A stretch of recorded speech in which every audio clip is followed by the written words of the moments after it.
click for IB Biology, voltage-gated channels, the potassium channels. There's a blank version of this presentation down in the description, a PDF down there. There's a quiz, 10 questions with answers. There's also an AI prompt that you can cut and paste into your ChatBot, and that will give you an individualized multiple choice assessment of your learning. So the situation is that the nerve impulse has caused the sodium gates to open, and the sodium ions rush in, and the nerve impulse proceeds forwards.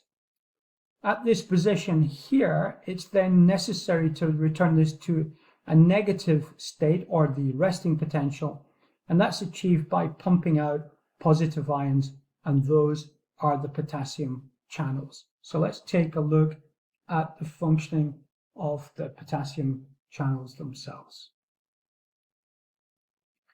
So once more, we're presenting this as there being a closed state, an inactivated, and then opening process.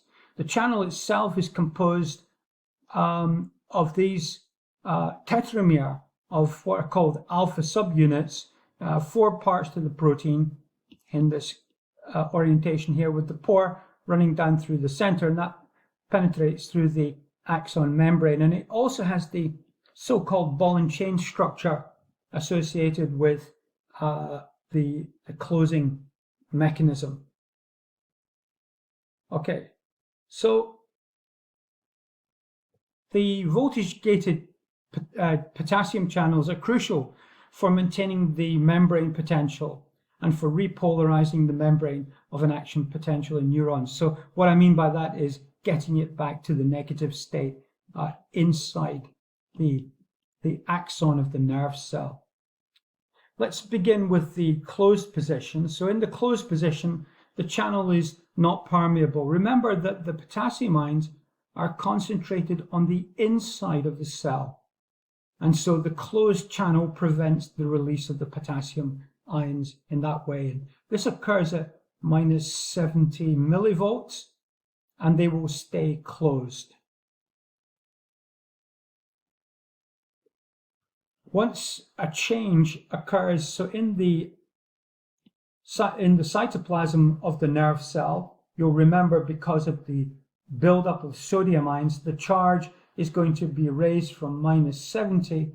It's going to get to about -30 millivolts. And at that point, what's called the repolarizing mechanism begins to work. And the charge now inside the cell of -30 millivolts pushes the protein up on this side, which opens the channel, and the potassium ions begin to flood out from a high concentration to a low concentration. And so repolarization, the efflux of potassium, has now actually begun.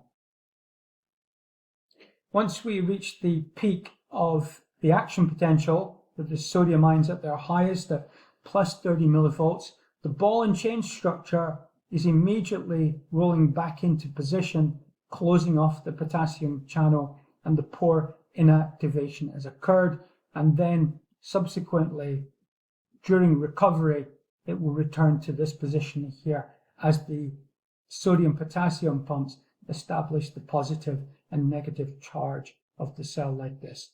So this knowledge here will be required when you are studying the conduction of a nerve impulse in particular. And the last video in cell membrane structure is to do with cell adhesion. That's the next video. There's the channel link if you would like to subscribe. There's the playlist for the entire membrane protein membrane videos.